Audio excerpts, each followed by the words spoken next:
She's not just over it, she's iconic. How a quiet 1866 painting became the ultimate icon for female rage. They say a picture is worth 1,000 words, but what if one painting could capture an entire movement? Today, we're looking at a 19th century masterpiece that's been reborn as a modern-day icon of female rage.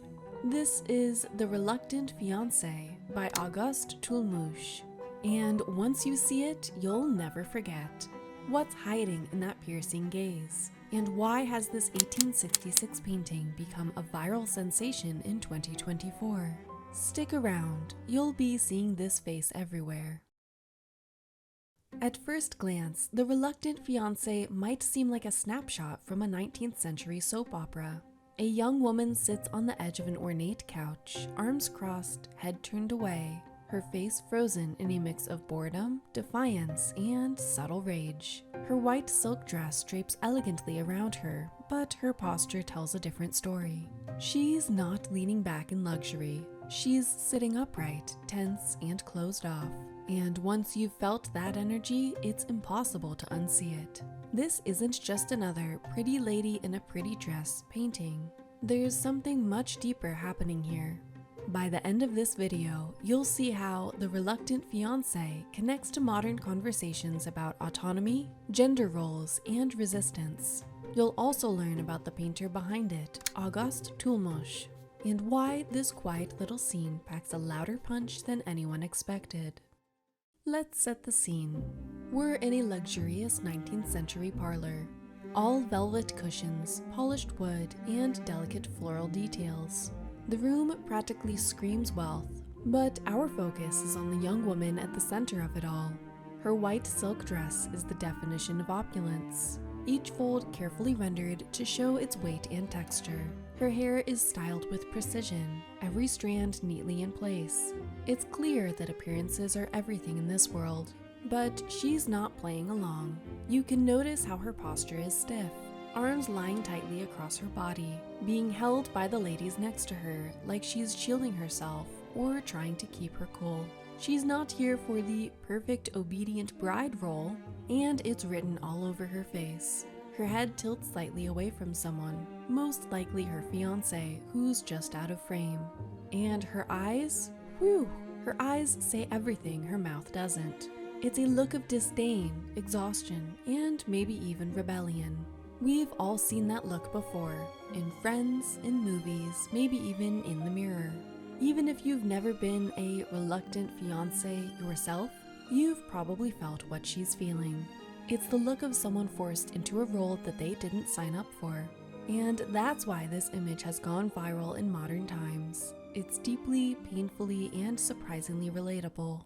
Let's talk about symbolism, because Toulmouche's choices were not random. Every detail in this painting has a purpose, and they all add layers of meaning to the story. Her white dress is striking, isn't it? White is traditionally linked with purity, innocence, and marriage. But in this context, it's almost ironic.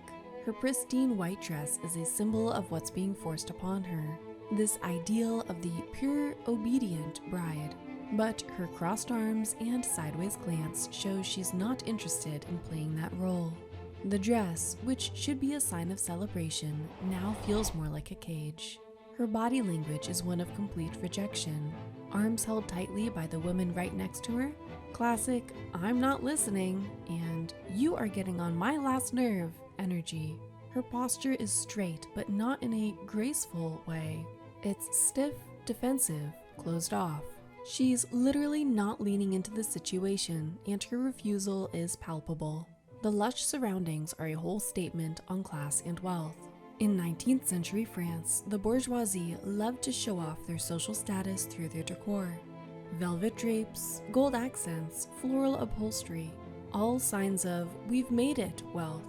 But none of it comforts her. The luxury around her doesn't soften the mood.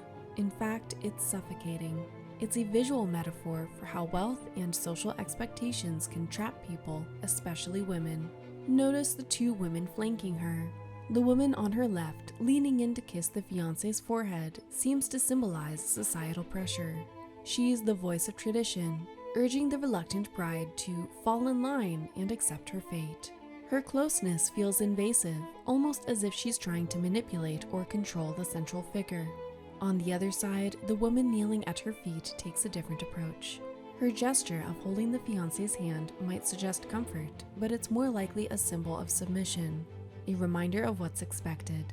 Together, they represent the conflicting pressures women face to conform, to comply, to be both graceful and obedient.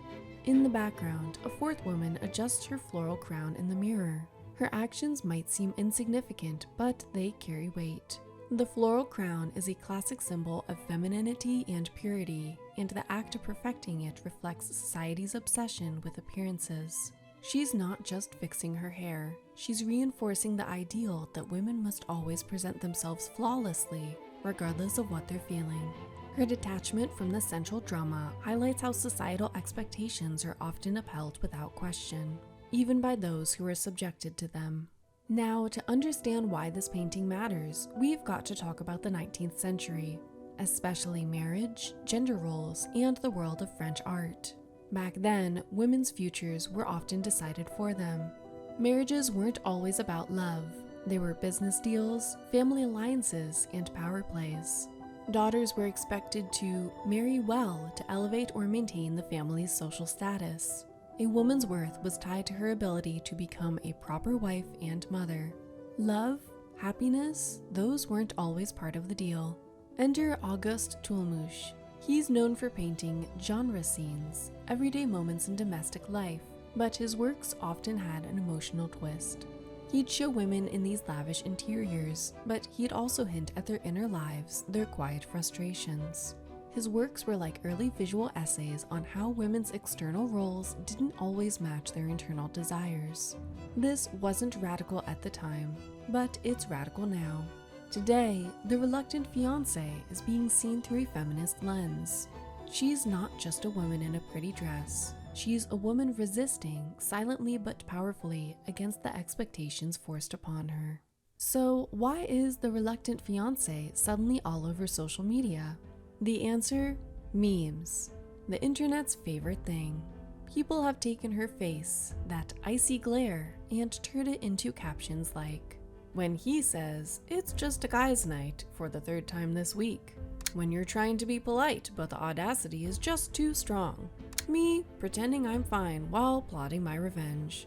Her face has become shorthand for, "I'm over it, I'm done pretending, and I'm not going to smile just because you want me to." In other words, she's all of us.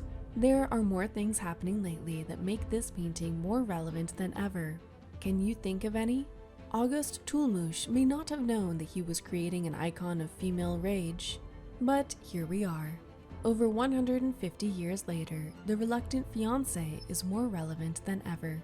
Her story, a woman navigating societal pressure, defiance in her posture, is one that's still playing out in modern life. It's powerful, it's relatable, and it's why her face is all over your feed. If this breakdown gave you a new perspective on this classic painting, drop a comment below. What's your take on her look? Defiance, exhaustion, or something else entirely? Let me know.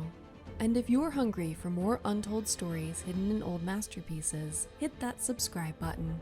I'll see you next time as we uncover more art with a whole lot